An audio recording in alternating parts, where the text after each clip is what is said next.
जब से सुबह की चचेरी बहन लेखा की मौत हुई, वो रात रात भर सो नहीं पाती है। 2 महीने से यह सिलसिला चल रहा है। सुशांत के समझाने के बावजूद रात होते ही सुबह घबराने लगती है और पति को जगाकर कहती, अभी अभी लेखा यहाँ आई थी।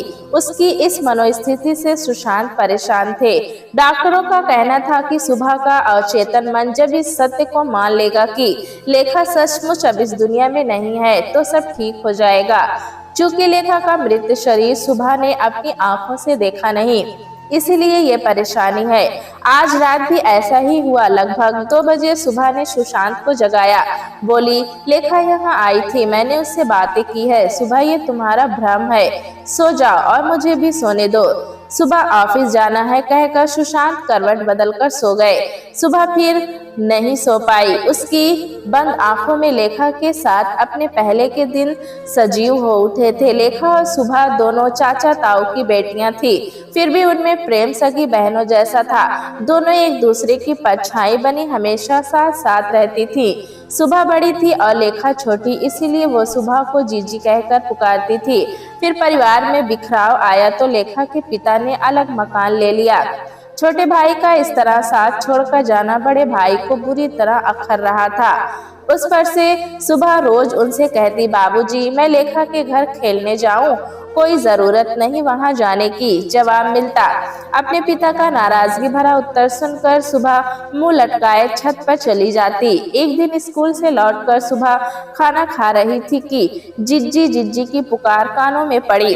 हाथ कॉक और थाली में रखकर सुबह बाहर की ओर भागी तो लेखा आकर उससे लिपट गई। फिर दूसरे पल अलग होकर नकली गुस्से से बोले, जाओ जिज्जी, मैं नहीं बोलती, तुम मुझसे मिलने क्यों नहीं आई? बाबूजी जाने नहीं देते, कहती हुई सुबह उसे छत पर खींच ले गई। दोनों बहनों को जाने कितनी बातें करनी थी, पर माँ बार बार दोनों को नीचे बुला रही थी।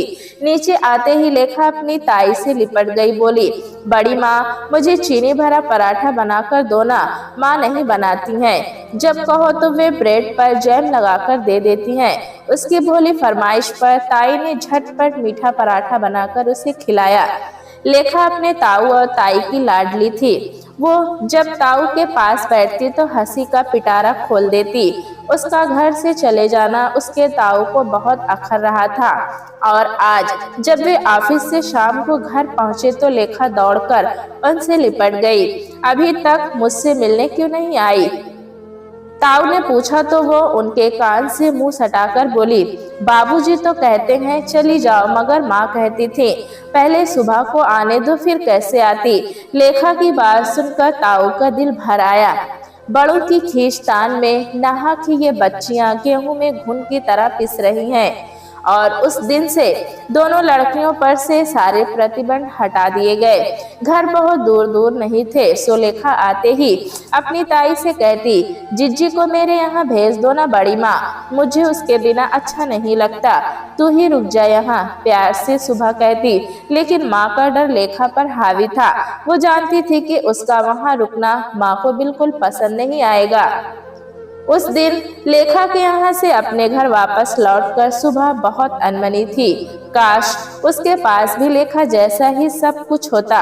रात को खाना खाते समय सुबह अपनी माँ से बोली, अम्मा हम कब नया घर लेंगे? नया घर क्यों? माँ ने हैरानी से पूछा। चाची का घर कितना सुंदर है, हमारा घर तो टूटा फूटा है। इस पर सुबह की माँ एक गहरी सांस लेकर बोली, उनके पास पैसा है बेटा, हमारे पास इतना पैसा नहीं है। लेकिन हमारे पास पैसा क्यों नहीं है माँ? कैसे अच्छे अच्छे कपड़े हैं लेखा के पास, मेरे तो सब कपड़े पुराने हैं। कहती सुबह रो पड़ी। अरे तो इसमें रोने की क्या बात है, तुझे भी नए कपड़े खरीद देंगे। चल अब खाना खाकर पढ़ने बैठ। जब भी कुछ कहो तो बस यही कहा जाता है कि जाओ पढ़ने बैठो। बचपन के नासमझ दिनों को बीतते देर ही कहाँ लगती है। दोनों लड़कियां बड़ी हो रही थीं। लेखा की बड़ी बहन कुमुद का विवाह तय हो गया था। चूंकि लड़के का घराना बहुत पैसे वाला है, इसलिए सारी तैयारियां उनके स्तर के अनुसार ही की जा रही थी। लेखा के सुंदर कपड़ों को देखकर सुबह का मन होता कि उसके लिए भी वैसे कपड़े बने, किंतु वैसे ही महंगे कपड़े खरीदना सुबह के माता पिता की सामर्थ्य के बाहर था। एक हीन भावना से ग्रस्त सुबह उदास रहने लगी, क्योंकि विवाह की उस चहल पहल में हर जगह लेखा ही लेखा छाई थी। बड़ी शान से अपनी दीदी और जीजा जी के बीच में बैठकर लेखा ने फोटो खिंचवाए और फिर दूर खड़ी सुबह को भी आवाज दी, जीजी तुम भी आओ ना। लेकिन उसके बुलाने पर भी सुबह फोटो खिंचवाने नहीं गई। उसे अपने कपड़े ठीक नहीं लगे। विवाह के बाद जब कुमुद पहली बार मायके आई तो उसका देवर सुमंत भी घूमने के लिए साथ आ गया। आयु में वो लेखा से 2 साल बड़ा था। दोनों के बीच जल्द ही दोस्ती हो गई। दोनों दिन भर एक साथ रहते। इस बीच लेखा को सुबह से मिलने की याद नहीं आई और सुबह अपने को उपेक्षित अनुभव करती रही। फिर एक दिन लेखा ने सुबह के कान में धीरे से कहा, जानती हो जीजी, सुमंत मुझसे शादी करेगा। लेखा के मुंह से इतनी बड़ी बात सुनकर सुबह चौंक कर बोली, क्या चाची मानेंगी? तुम और कुमुद दीदी एक ही घर में? सुमंत कहता है कि वो सबको मना लेगा, कहकर लेखा हंस पड़ी। सुबह के मन में गुदगुदी सी होने लगी। अब लेखा रोज कोई न कोई नया किस्सा सुबह को सुनाती। 12 दिन तक सुमंत वहां रहा और लेखा के साथ साथ सुबह भी कल्पना के ऊंचे आकाश में उड़ान भरती रही। सुमंत के जाने के बाद शाम को लेखा जब सुबह से मिली तो बड़ी ही खुश थी। सुबह को छत पर ले गई और बोली, जानती हो जीजी, सुमंत ने मुझे गुड बाय कहा और चुंबन भी लिया था। जाने कैसे सुबह का विवेक जागा और उसने लेखा को पहली बार समझाया, ये सब ठीक नहीं है लेखा, चाची को अगर पता लगा तो। माँ कहती है कि जब तक शादी ना हो जाए किसी लड़के से ऐसा संबंध ठीक नहीं।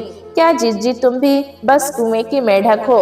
आजकल कितनी लव मैरिज हो रही है जानती भी हो।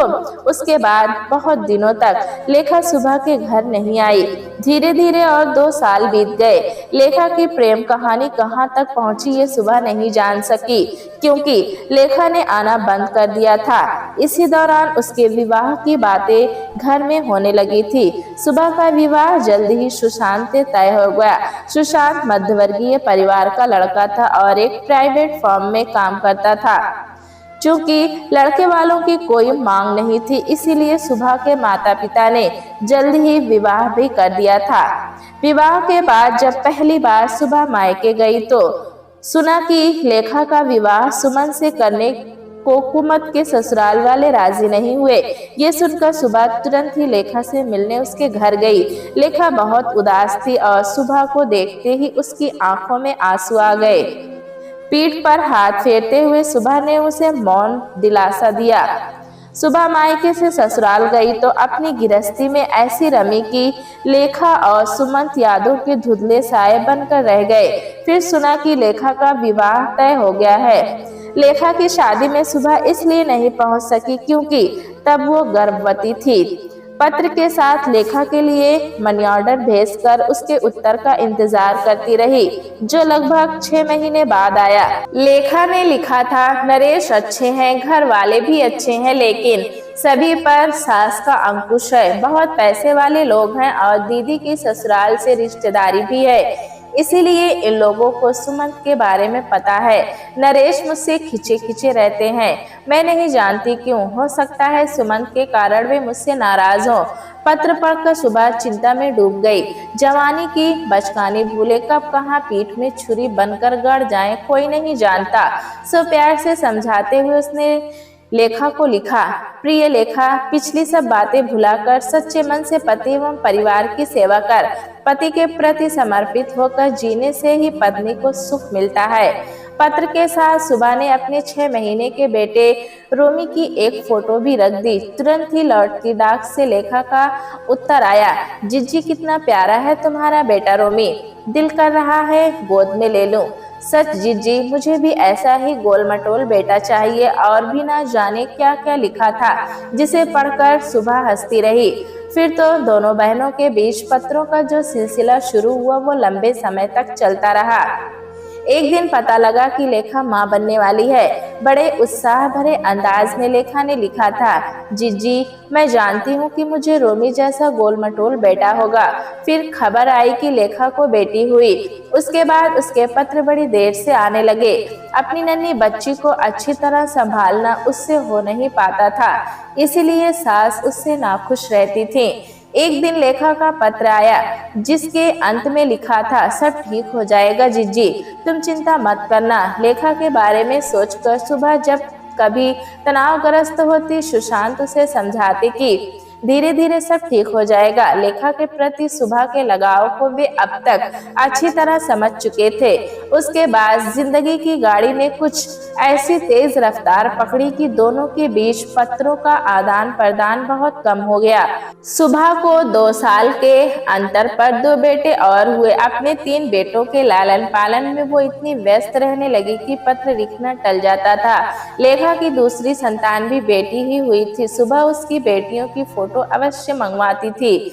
चंद्रकला की भांति बढ़ती लेखा की बेटियां लेखा जैसी ही सुंदर थी। बड़ी बेटी 14 साल की और छोटी 9 साल की होने वाली थी। तभी सुना कि लेखा फिर मां बनने वाली है, क्योंकि सास को पोते की चाह थी। फिर एक दिन सुबह ने फोन करके लेखा को खबर दी कि उसके पति सुशांत सहारनपुर में लड़की की फैंसी चीजों का एक शोरूम खोल रहे हैं और अगले महीने वो सुबह जल्दी चलकर 9:30 बजे के लगभग वे दोनों सहारनपुर पहुंच गए। लेखा की खुशी का ठिकाना नहीं था। आज कितने सालों बाद वो अपनी प्यारी बहन से मिली तो अनायास ही उनकी आंखें भर आई थी। सुशांत ये देखकर हंसकर बोले, ये भरत मिलाप खत्म हो तो हम भी आगे बढ़े। सॉरी जीजा जी, अपनी आंखें पोंछती लेखा एक और हटकर बोली, आइए अंदर आइए। दरअसल जिज्जी को इतने अरसे के बाद देखा है इसलिए। और भावांतरित में आगे के शब्द मुंह से ही नहीं निकले। नरेश एक और चुपचाप खड़ा था। उसकी भाव भंगिमा से ऐसा नहीं लगा कि वो सुबह और सुशांत के आने से खुश है। लेखा के घर में सुबह को सबसे अधिक आकर्षित किया उसकी दोनों बेटियों ने, जो अपनी मां की देखभाल इस तरह कर रही थी मानो वो कोई छोटी बच्ची हो। जब लेखा ने दूध का गिलास लेने से मना किया तो 9 साल की अर्पिता डांटने की मुद्रा में बोली, पीती हो कि नहीं मम्मा? फिर सुबह की ओर देखकर बोली, रोज दूध पीने में बच्चों की तरह तंग करती हैं मम्मा। सुबह को ये सब देखकर बड़ा ही अच्छा लगा। लेखा की बड़ी बेटी निकिता रसोई में घुसी नाश्ता तैयार कर रही थी। सुबह भी वहीं चली गई। लाओ बेटी मैं करती हूँ। अरे नहीं मौसी आप बैठिए, मैं तो रोज ही करती हूँ, मम्मा की तबीयत ठीक नहीं रहती है। डॉक्टर ने उन्हें पूरी तरह आराम करने को कहा है। 14 वर्ष की निकिता जिस समझदारी से बातें कर रही थी और बात करते करते हाथ भी चला रही थी, उसे देखकर सुबह हैरान थी। सचमुच घर में लड़कियों का होना कितना जरूरी होता है। अपने लड़कों से भला ऐसी उम्मीद वो कभी कर सकती है। लगभग पूरे दिन सुबह सुशांत लेखा के घर रुके और उतनी ही देर में सुबह में उसकी दोनों बेटियों को इतना स्नेह हो गया कि उसके वापस लौटने तक दोनों जिद करने लगे, मौसी कुछ दिन रहने आइए ना, मामा आपको कितना याद करती हैं और आपकी बात कर कर के रोती हैं। उसे रोने मत दिया करो बेटी, सुबह आंसू पोंछती हुई बोली। उसे इस समय हमेशा खुश रहने की जरूरत है। और फिर दोनों बच्चियों के सिर पर प्यार से हाथ फेर तथा लेखा को गले लगाकर सुबह वहां से चल दी। चलते चलते वो लेखा से बोली, सच तू समय की बलवती है। उत्तर में लेखा के चेहरे पर पीड़ा मिश्रित मुस्कान देख वो सहम गई और धीरे से उसका हाथ दबाकर बोली, क्या बात है लेखा, खुश क्यों नहीं रहती? जिज्जी इस बार भी बेटा नहीं हुआ तो नरेश और उनकी माँ मुझे माफ नहीं करेंगे। बस कुछ महीने रुक जा, चांद सा बेटा होगा तेरी गोद में। सुबह उसका उत्साह बढ़ाते हुए बोली और बाहर गाड़ी में आकर बैठ गई। सुशांत भी नरेश से विदा लेकर आ गए। गाड़ी चलाते चलाते वे बोले, अजीब रूखा सा आदमी है नरेश, एक बार भी फिर आने को नहीं कहा, न ही खुलकर मिला। कैसी गुजरती होगी लेखा की इसके साथ? तुम तो कहती थी लेखा बहुत खुशमिजाज लड़की है। मैंने सच ही कहा था सुशांत। लेखा के मुंह से तो हंसी के झरने ही फूटते रहते थे। उसके ठहाके किसी को भी हंसाए बिना नहीं छोड़ते थे। लेकिन अब तो वो एक खामोश उदास मूरत बनकर रह गई है। कहाँ क्या गलत हो गया सुशांत मेरी लेखा के साथ? और फिर पति का हाथ पकड़ सुबह रो पड़ी। जिंदगी और समय पर किसी का बस नहीं है सुबह। इसे समझो कब और कैसे पहले से सोचा हुआ सब बदल जाता है। कोई नहीं कह सकता। जिंदगी के साथ तालमेल बैठाकर समझौता तो करना ही पड़ता है। वही तो कर रही है लेखा, कातर स्वर में बोली सुबह। क्या हाल हो गया है उसका, कितनी बीमारियां उसे लग गई हैं, फिर भी सास और पति की लड़के की चाह की खातिर सूली पर टंगी हुई है। अन्यथा दो फूल जैसी बेटियों के होते तीसरे बच्चे की जरूरत ही क्या थी। अपना बायां हाथ सुबह की पीठ पर रखे सुशांत खामोशी से गाड़ी चला रहे थे। आगे का रास्ता दोनों ने खामोशी से ही काटा। घर पहुंचते ही तीनों बेटे भागे आए। सबसे छोटा मिट्ठू माँ से लिपट गया। उफ, एक मिनट भी चैन नहीं, ये घर नहीं मानो मुसीबत है। सुबह झुंझला उठी। लेखा की बेटियों को देखो, कितनी सुघड़ है, और एक ये है हमारे साहबजादे, निरे लंगूर। माँ का इस तरह झुंझलाना रोमी को हैरानी में डाल गया। पापा के पास जाकर धीमे से फुसफुसाकर बोला, मम्मी को क्या हुआ है पापा? कुछ नहीं बेटा, मम्मी थक गई हैं। संजू कहाँ है? बीच वाले बेटे को ना देख सुशांत ने पूछा। वो दादी के साथ सो गया है, रोमी बोला। और दोनों बेटों के साथ लिए सुशांत अपने कमरे में चले गए। सुबह की इस मनोस्थिति में उसे कुछ देर अकेले छोड़ देने का उनका इरादा था। सुबह तक सोकर वो स्वस्थ हो लेगी। सुबह की आंखों में नींद ही कहाँ थी। सपने ना जाने उसके साथ कैसी आंख मिचोली खेल रहे थे। उसे लगता था जैसे उसका अपना बचपन साकार होकर उसकी बंद आंखों में समा गया है। छत पर उसके साथ खेलती लेखा, झूला झूलती लेखा, पेड़ पर चढ़ी लेखा, ना जाने कितने रूप लिए थे लेखा ने, और अपने हर रूप में लेखा मानो उसे ही पुकार रही थी। तुम कहाँ हो जिज्जी, कहाँ हो तुम? और इस तरह सारी रात सुबह करवटें बदलती रही। दूसरे दिन सुबह जब वो उठी तो अपेक्षाकृत शांत थी। रोज की तरह चाय का प्याला अपनी सास को देने उनके कमरे में गई तो उन्होंने उसका हाथ पकड़कर अपने पास ही बिठा लिया और प्यार से पूछा, कैसी है तेरी बहन? सुबह का दिल किया कि अपनी सास के गले लग जाए, जिन्होंने सदा ही माँ बनकर अपनी ममता की छांव में उसे रखा है, और एक लेखा की सास है कि अपनी जली कटी बातों और रूखे व्यवहार से उसका ये हाल कर दिया है। सुशांत तैयार होकर ऑफिस के लिए निकलने लगे तो सुबह ने पूछा, मैं लेखा से फोन पर बात कर लूं? करो ना, इसमें पूछना क्या है? फिर कुछ सोचते हुए बोले, शाम को करना, मैं भी बात कर लूंगा। इस समय लेखा को मानसिक संबल की जरूरत है, इसलिए जब तक उसके बच्चा नहीं हो जाता तुम हर दूसरे तीसरे दिन उससे बात करती रहो। सुशांत का ये उदार व्यवहार सुबह को अंदर तक छू गया।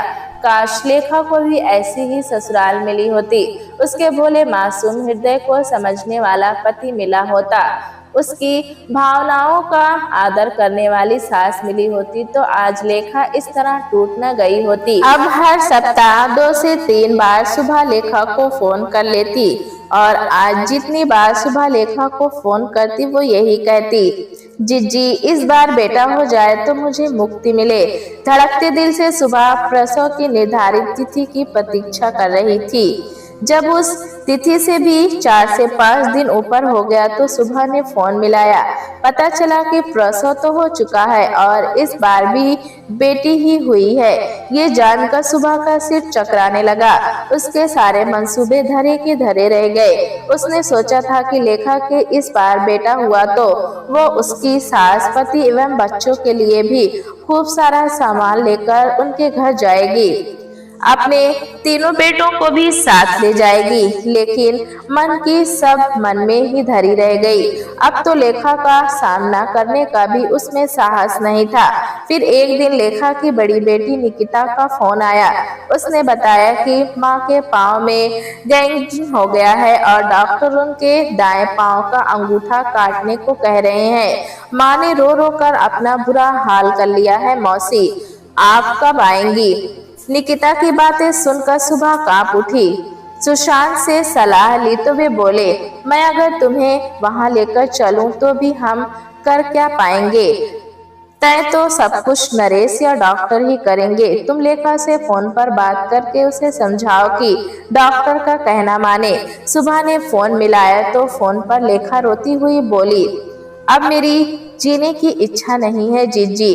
पागल है क्या? अपनी दुधमुही बच्ची की तो सोच। क्या सोचूं? उसे तो नरेश ने हाथ तक नहीं लगाया, इसीलिए तो उस बच्ची को तेरी जरूरत और ज्यादा है। नहीं जीजी नहीं, अब और कुछ सहने की ताकत मुझ में नहीं है। इतना कहकर लेखा ने फोन काट दिया। सुबह ने बहुत समझा कर लेखा की दोनों बेटियों को पत्र लिखा कि मम्मी को समझाओ, डॉक्टर का कहना माने और उत्तर की प्रतीक्षा करती रहे। काफी दिनों तक जब कोई खत नहीं आया तो सुबह ने फोन किया। फोन पर निकिता ही आई। रोते हुए उसने बताया कि कल डॉक्टरों ने ऑपरेशन करके लेखा की टांग घुटने से नीचे काट दी है। उसके बाद 2 दिनों तक सुबह कमरे में अपने आप को बंद करके बस रोती रही। सुशांत ने बहुत समझाया, ये भी कहा कि चलो सहारनपुर चलकर उसे देख आए, लेकिन सुबह का एक ही उत्तर था, मुझ में उसका सामना करने का साहस नहीं है। उसको इस बेबसी की हालत में देखने के बाद तो शायद मैं कभी सो भी नहीं सकूंगी। दिल ही दिल में सुबह को कहीं ये लग गया था कि अब लेखा बचेगी नहीं। ये आघात झेलना उसके लिए कठिन होगा। अंत में वही हुआ जिसका सुबह को डर था। उस ऑपरेशन के बाद 2 महीने भी लेखा जी ना पाई। अपनी 15 साल की बेटी हाथों में नन्ही दुधमुही बच्ची को सौंप उसने हमेशा के लिए अपनी आंखें बंद कर ली। किस तरह बिलख रही होंगी उसकी दोनों बड़ी बेटियां, ये कल्पना ही सुबह के लिए असहनीय हो रही थी। सुशांत ने लाख कहा, लेकिन सुबह किसी तरह भी जाने को राजी नहीं हुई। एक ही उत्तर बार बार देती, सुशांत, मैं उसकी बेटियों का सामना नहीं कर सकती, तुम चले जाओ। हार कर सुशांत अकेले ही गए थे। वहां से वापस आकर सुशांत ने जब लेखा की बिखरी गृहस्थी का हाल सुबह को बताया तो वो पत्थर की तरह जड़ होकर सब सुनती रही। कोई भी प्रतिक्रिया उसकी ओर से नहीं हुई। किंतु रात में जब सब लोग सो रहे थे तो वो अचानक चीख मारकर उठ बैठी और बाहर को ये कहती हुई भागी कि देखो देखो लेखा आ गई। दरवाजा खोलो सुशांत, दरवाजा खोलो सुशांत। दोनों हाथों से दरवाजा पीटती सुबह को बड़ी कठिनाई से सुशांत ने लाकर बिस्तर पर लेटाया और नींद की गोली देकर सुला दिया। उसके बाद से आज तक उसका यही हाल है कि रातों को चौंक कर उठती है और लेखा लेखा पुकारती हुई बाहर की ओर भागती है। सुशांत भरकर सुबह का ध्यान रखते हैं।